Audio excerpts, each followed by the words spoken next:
Hey everybody, welcome into Gem Discoveries by Gemstones.com. I'm Tom Joyce. I'm Rob. It's just Rob. Yeah, just Rob. We haven't developed a last name for me yet. Rob is staying low key. He's not trying to. He's not trying to get a following out there online. No. That's what we're gonna go with. Staying out the way. Yeah, that's the way to do it. So we're not into October yet. We're still in September. No, it's close. It's fast approaching. Really close. So It's we're getting gonna. cooler out here. Yeah, definitely getting nice. cooler out here. It was a nice return to the coolness. So we're gonna kind of do like the preview lead-in to the next month's gemstone, birthstone, Right on. opal. Which opal, I actually made this statement when I was out. You know, we were rock hounding, and there was an area that had a lot of green opal, and I said I get offended by the name common opal. Sure. Because okay. common opal, no play color, it has a place in the world, but still, I didn't really care for it. I don't like common opal because all opal has something going for it. It might not play a color, I agree but with you. It's still pretty though. It's just not every. If it was all precious opal, then it wouldn't be quite as precious. I guess, the word precious would mean nothing. It would just be opal. Right. It would just be all opal. So we got regular old opal. Yeah, I'm just offended on the behalf of common opal because there's nothing common about it. So the first stone that we're going to look at is Ethiopian opal, and this is probably the newest find of opal that is, you know, kind of on the market. This was one that, you know, a lot of the stuff that was found when it first came out was a really brown color, almost black, and it just didn't have much good play of color. And then once the Wello pockets were found, that's kind of when everything changed on it. And this is a stone, you know, opal is amorphous, it has no structure. So everything that you're seeing in that play of color is where all that silica has just settled and all those little spheres and orbs that come off of it to give it that nice play of color. Yeah, some people kind of scoff at Ethiopian opal, and I don't know why, because it's very pretty. And it's got like a nice orange body color a lot of the time. Yeah, and that's that is the only thing that, you know, people, you know, will complain about that is a valid thing, is sometimes that body color will change over time. Oh. So you can have a little bit of a white to it, and then it'll start getting that more yellowish brown. Okay, but that can be solved with a silica packet, a little bit of water, and putting it in a bag, and it'll pull that color out of there. So if you start to have one that changes, the good news is it doesn't mask the body it doesn't mask the play of color when that happens, because a darker tone is something that helps out quite a bit. And this is one that it has really good play of color, and you can see it's got a little bit of yellowish to it. That play of color sometimes will get lost on the hand. It's much better when it's on black. Yeah. But this is a 9x7 millimeter oval, and it's a 1 carat, I believe. I'm going to drop a link in chat. Min, hey, Barbara. it might hey, be Marcelo. an average. Hope you guys Hey, are everybody. well. Happy Monday. So you know what Marcelo's saying. Rob's bilingual. Well, that might be the wrong. I think it's Portuguese, if I had to guess. Oh, okay. But I think I'm probably right. Yeah, probably a pretty good guess. But hello, Marcelo. Speaking of Portuguese, our boy George Williams, who used to work here, senior buyer, just bought a place in Portugal. So Wow, it's actually happening. He's going there. So on a 1 carat oval, on opal, it's a lot lighter. It has a lower specific gravity. So if this were like a 9x7 sapphire or any other more dense stone, you would have a higher carat weight. Right. But for this size, 1 carat, pretty good for a 9x7. And you saw it when it was on my hand. It has a pretty big spread on it. Looks really good. It's a substantial size stone. And the play of color, that's the crazy thing about opal. Wow. Especially a faceted one. The back looks just as good as the front of it does. And I was gonna call out the fact that it's faceted. Most opal that you see, at least in my experience from Australia, it doesn't end up getting faceted, but a lot of the Ethiopian opal does. Is there a reason for that? I think it's probably just that the Ethiopian opal has a lot more translucency to it. Okay. Gotcha. So it's not as opaque. A lot of the Australian opal is going to either be opaque or it's going to have a lot of ironstone mixed in with it. So it wouldn't really be faceted. Sometimes, okay, gotcha. sometimes you'll see like a checkerboard top on a triplet or something, but I don't know that I've ever seen a faceted Australian opal. I'm trying to think, and I don't know that I have either. It's usually just fire opal and Ethiopian opal that will really, Gotcha. really show that. And our next stone is going to be an Australian opal, and it's an 8x6 cabochon, as you can tell by my difficulty picking it up. We'll get it. Yeah. And you can tell just by looking at this that it is a little bit more opaque. That's why they don't facet it. Yeah, that makes a ton of sense. So with colored gemstones and with translucent gemstones, the way it interacts with light is very crucial to the way we perceive its color. And so if light is naturally passing through the stone, then faceting will help facilitate the passage of light through the stone back to your eye to accentuate the color. And one thing that you can look at with these, they kind of almost have a pinfire flash on them, these Australian ones. Mm-hmm. But it's also something to consider is that they say to keep them a little bit humid, like in a dry environment, keep it wet. You might notice little bits of crazing that are in these, and crazing, all that is just where it dries out just a little bit and you might see a line go through it. So thankfully these have been sitting in our warehouse, and it is a little bit humid in the south, or at least it has been, so we might be okay. Yeah. But you can see on this one that you wouldn't facet a stone like this. And again, the back has just as much play of color as the top does. Yeah, that's a beautiful stone. There's something really nice. Opal, no matter how you turn it, it's going to look really good. And that's why you want these to kind of be in something where it does move, because the way the light reflects off of it and the flash comes. That's the whole point. The whole point. Yeah. Barbara says they facet Ethiopian opal because they can. Fair enough. Yeah, I can't argue with that logic. Yeah, we do it because we can. Yeah. I saw a guy this summer who was faceting Coke bottle glass. Sure. So he was buying old Coke bottles, and he was buying them off eBay, and they were sitting there listing them and saying, oh, this is Gem Mint, and talking about the labels intact, and he's like, I'm cutting the bottom off this thing and faceting it. Cutting it? And all I could think was, oh, you're making people cry, probably, all these collectors of stuff. Coke bottle collectors? Yeah, I and don't know, he's I out think there. it'd be cool to have a stone cut from a vintage Coke bottle. Yeah, I mean, it was just cool. like the Like this one's YouTube from the video 50s. that had just come out with the guys who were doing like the synthetic sapphires and all those really, really unique, different synthetics. It's something that you can just have and say you have it. Yeah. So the great thing, and I added in this loop, this is GT005 into the show. It's $14. It's a little LED lighted loop. That. I need one of those. So the biggest thing that the loop is helpful with is determining whether you have natural or synthetic opal. So the easiest way to do that is you kind of want to watch the flash pattern. You want to look at an opal from its side, because what you're going to look for is you want to see kind of like a scattered flash of the play of color. If it has like a more uniform, like regular, a scaly look, they call it like dragon scale or chicken wire. I know what you're talking about. Yeah. I know what you're talking about. Once you see it, you can't not see it. It almost looks like pixelated camouflage. That's a great way to look at it to just explain Rainbow camouflage. So as you roll it back and forth and you see that it's almost like a uniform flash that has no breaking in it. That's an issue. And then when you look from the side, you want to make sure you don't see columns of the spheres dropping down. That's another good indicator of what it is. From the side. So all this stuff is natural, so we don't have any synthetic in the show, but a loop is your best friend to just determine whether or not you do have natural or synthetic opal. Well, and even if you're not doing it specifically for opal, a loop is an indispensable gemological or jeweler's tool. You've got to have absolutely. And it's really your first line of defense on a lot of stuff. Absolutely.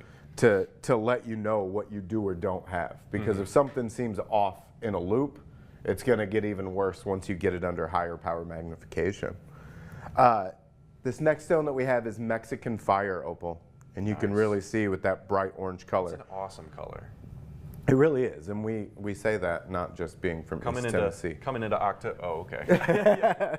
Coming into October with the orange spooky colors. Yeah, and this is a beautiful fall color. Like, it's very reminiscent of, the color of leaves changing here in the U.S. a couple weeks ago I was driving and actually went up the plateau and saw a color change already happening. So hopefully we'll be seeing it more and more around here.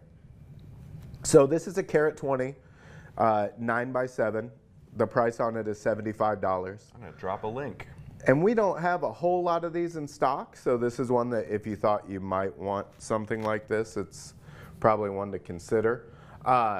So Mexican fire opal, you know, it comes from a couple places that you really see faceted. It comes from Brazil, it comes from Mexico.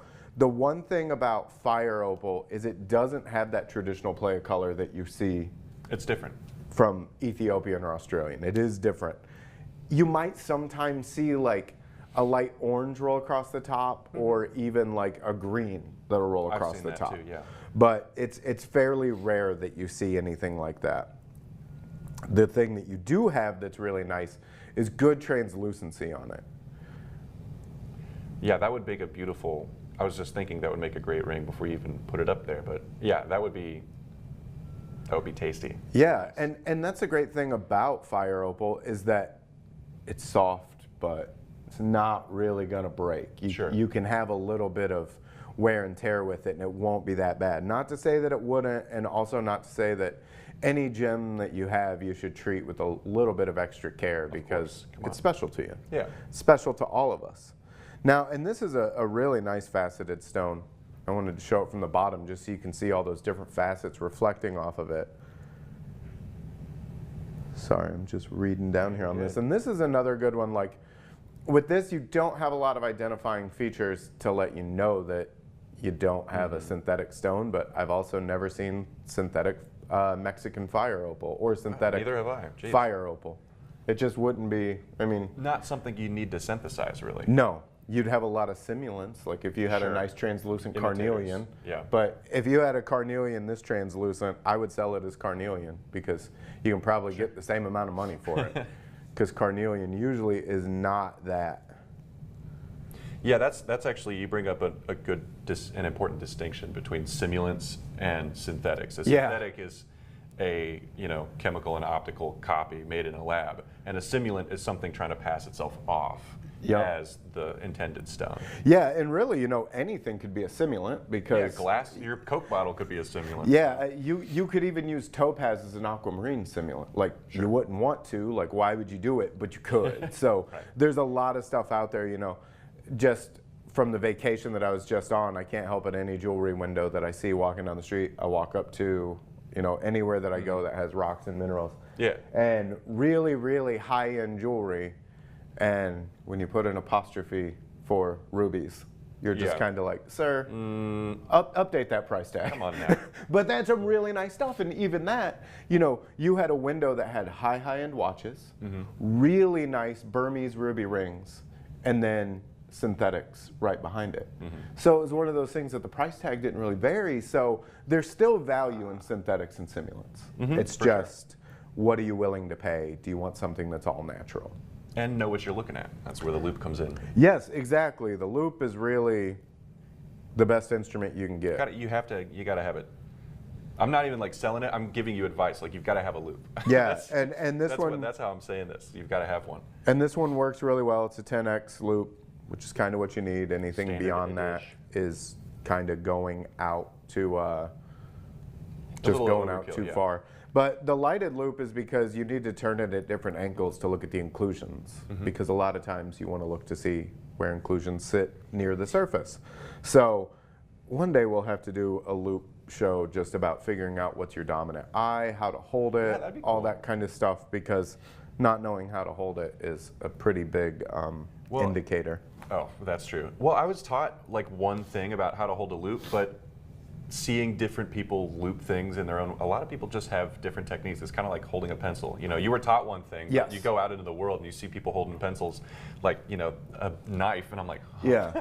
Well, and they've got beautiful handwriting too, and I'm like, what's going on? And that's the thing, you brought up a really good point, is that no matter what you're taught, you have to do what works for you. Right. And however it feels best, because I say it all the time that like tweezers, it's like an intimate experience. Once you get a pair of tweezers that work, you want those tweezers every time. If someone Yeah. gives you a different pair of tweezers, you're just like, what am I supposed to do with these? Yeah, it's But- weird how true that is. It's Yeah. like you get used to playing your guitar and then you pick up someone else's and it's like, oh, Yeah. where am I? It's Yeah. completely disorienting in a weird way. But the easiest thing for me that I learned is just hold it in the index finger, and then you want to hold the stone behind it so you have good distance, and then your thumb should rest on your Oh, cheek. okay. So you want to keep it steady. I think that's how I ended up doing it with the hands together, but I Yeah. don't think I was necessarily taught.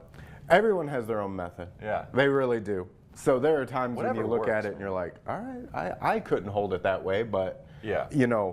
it's also years and years and years and years of experience doing it. that'll do that. Recently I saw someone holding the loop to the stone and was looking from like range, and I was like, wow, why?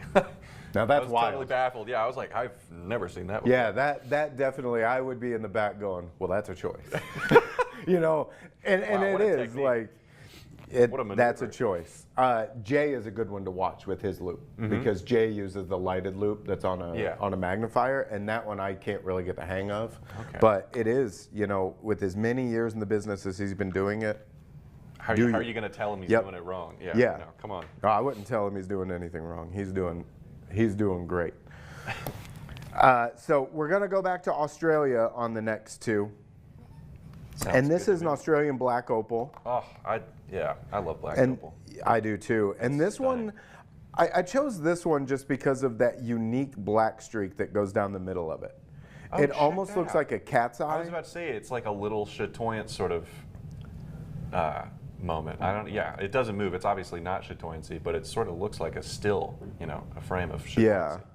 And it just really good color on this one. And these especially, black opals are ones that you want to move because all of the silica inside of it, the spheres, they're really going to be. They got to be moving Yeah. if you want the light to play right. Yeah. Sorry if I sounded confused for a second. I was hearing a like a Bluetooth speaker was turning on, so I didn't know what was going on. That's the chip activating.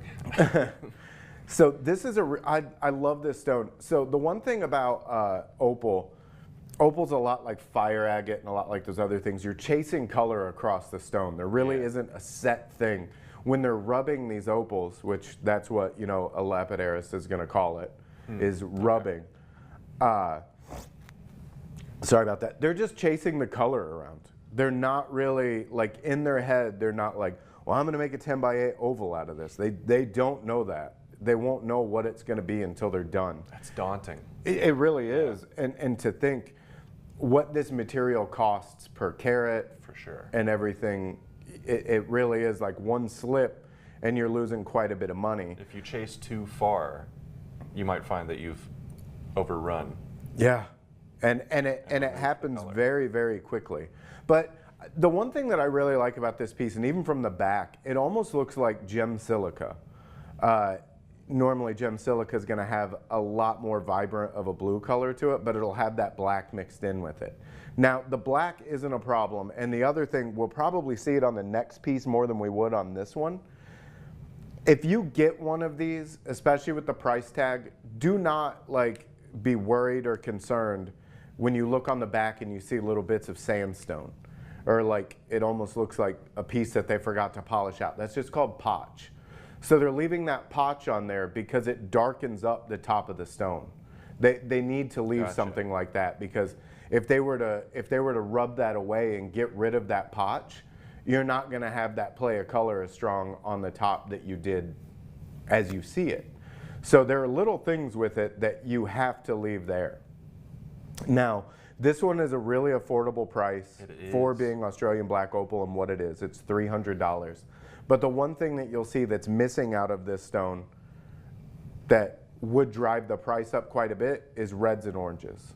Red in a black opal, in Australian black opal, is really what, those are dollar signs. That's the desirable. Once you see color, red. yeah.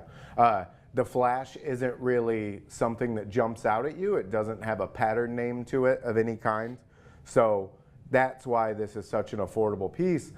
but it's also nice to say that you have an Australian black opal because and it's nice and big too. It's a great size. yeah, Australian black opal is hitting a point in the market where it's just increasing. I know of a person who got offered a job in Japan buying black opal off the street. And it's an American person that got offered a job to go over there, and they would make a lot of money doing it because the amount of knowledge that it takes to grade a black opal, I think there's 8 factors that go into the pricing of a black opal. Okay.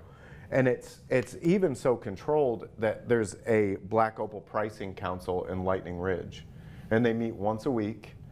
And I think it's 6 people. Yeah. You bring in a piece, and they all have to come to an agreement on what they would sell that piece for. It's just a bunch of like subjective Yes. decision making, just a bunch of lads around a table. And all it is experience. That's all it is that does it. So when George and Michelle were looking over a piece, she handed it to him, and he's like talking about brightness, return of light, all this kind of stuff.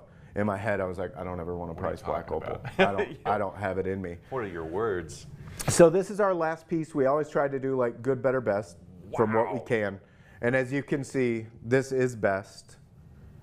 It's like I was going to say a branded thing to compare it to in size. This is huge. Yeah. This is a 9.52 carat black opal. It's a 15.43 by a 13.34. I'm just going to shut it off right there because you can see where that color is even going down around what we would normally call a girdle on this. This has a price tag of $14,000. Yeah. Yeah, $14,285. It's a one-of-a-kind piece. Something like this is exceptional. It's out of my range, but I'm happy to look at it. Yeah, that's where we're really lucky that we even get to. So, like on that last one that I was talking that it didn't have like an attractive flash pattern. This has a very attractive flash pattern. Even though you don't see any reds or oranges jumping out of it, that perfect blending of the blue and the green, and the way the green even falls out as you rotate it. I like, the one color replaces the other as you rotate it. And there is a perfect example of potch. That's exactly what I meant by, that is just sandstone. That's the matrix that it grows in. But they left that in there because it keeps the piece uniform, and it has a bright, it helps the color face up, which is very, very important. Face up color is the #1 determining factor of black opal. I think maybe it's my angle, but I'm getting a little orange from over here. That's what's funny is I noticed it too. Yeah, because there it goes. On the base, there's orange. But, you know, the blue base Australian black opals, they really are like, this is unbelievable. Yeah. And, you know, I had said that the color face up, the flash pattern face up drives all dollar amounts of these pieces. It has nothing to do with carat weight. It has nothing to do with spread. You could have a 75 carat black opal that really has a dull flash pattern and doesn't have any bright luster coming, and it'll mean nothing. Not that it'll mean nothing. It's great to have as a specimen, but no, Barbara, it's incredible in person. I love it. It reminds me of like the color combo of like azure malachite, sort of that shade of blue and green. Nice move. That man, that was 100%. Did you just kickflip that opal? Yeah, I was down at Venice Beach this week, so I'm really trying to show off my skills. So, and this one is too, like, one thing that I really like about opals is just how that color just spreads in together. Like, there's no separation. It's where, you know, salt water meets fresh water. It's like a painted tulip. There's a lot of different things you can use to describe that color combination. Yeah. But at the same time, it's not replicated. Like, even if you got a synthetic opal, it wouldn't look like this at all. It wouldn't. Yeah, it's hard to hard to imitate. You can't beat what nature did on its own. And this is something really over time, because it takes a long time for those spheres to settle down as it breaks down and goes through the ground. But I can't even imagine, you know, just starting to polish this piece and seeing these colors come out. Like, and then you keep going. You're like, whoa, I'm getting more. Should I? How far should I go? How far should I take this? Yeah. At what point do I stop? And that's, you know, the big thing. We always say, you know, the amount of lights that are in this room. You can see just on the top of that how good that luster is and how good the polish is. High polish for sure. Both sides. Yeah, it looks amazing. Yeah. This would be a good sides. one to Yeah, put there's a on little a orange. spinner. Yeah. Like a nice spinner for sure. pendant. Yeah, the back and the front. That'll Look, flip I'm not both even sure ways. which is back or front. I think I'm just going to say that this is the front just because of the potch that's sure. still there. But at the same time, you know, when you do diamond grading, they call it like lizard skin or a natural, and it's where they leave a bit of rough on the faceted diamond to leave it out there. When Justin was here, we were talking, saying that both of us would love to see a moldavite that on part of it left that rough texture on it, but the rest was faceted. That would be really cool. So, because I put up a video on our TikTok of a little behind the scenes of Justin's faceting process, and someone was like, "Why would you ever take the?" Justin called it the skin of the moldavite. Why would you ever take it off? That's the best part. And I was like, I wonder. Yeah, that would be really cool, like a two-texture moldavite. Yeah, half rough, half cut. That's awesome. Yeah, you know, moldavite. It's really one of those that has to be like the most divisive. It's weird, rock man. right it's now. Like, yeah, I know. Yeah, no, people have pretty hard stances on that stuff. Really hard stances, and I don't know. It's funny too because I lost one. Oh, like, no. Yeah, and like everybody was like, "Are you worried about it?" and all this stuff. I said, "No, it'll come back. They always come back." So last week, I'm digging around looking for a set of keys that were lost. Found the moldavite. Boom. Sitting in my chair, so no the keys? worries at all. No, keys are still lost. Not important on that one. So, opal, we're coming into October. Coming into October a little early, but we couldn't really wait. No, and don't be scared. There's a lot of superstitions out there about don't buy yourself an opal. That's all nonsense. It was a good way for people to keep selling diamonds and not have you spend it on really nice Australian Lightning Ridge black opal. That's where I'd put my money right So there. it worked out. But yeah, this is a beautiful piece. We have tons of opal on the website. Go ahead and check that out. Yeah. We're going to have all kinds of exciting things coming up. I can already feel it. I know there's a lot of stuff that we're going to be doing on these shows. So if there's anything you want to see, let us know. Talk to us. We want to show whatever you want to see. Follow us on socials, TikTok, Instagram. We're listening. All them things. Thanks for watching. Take it easy.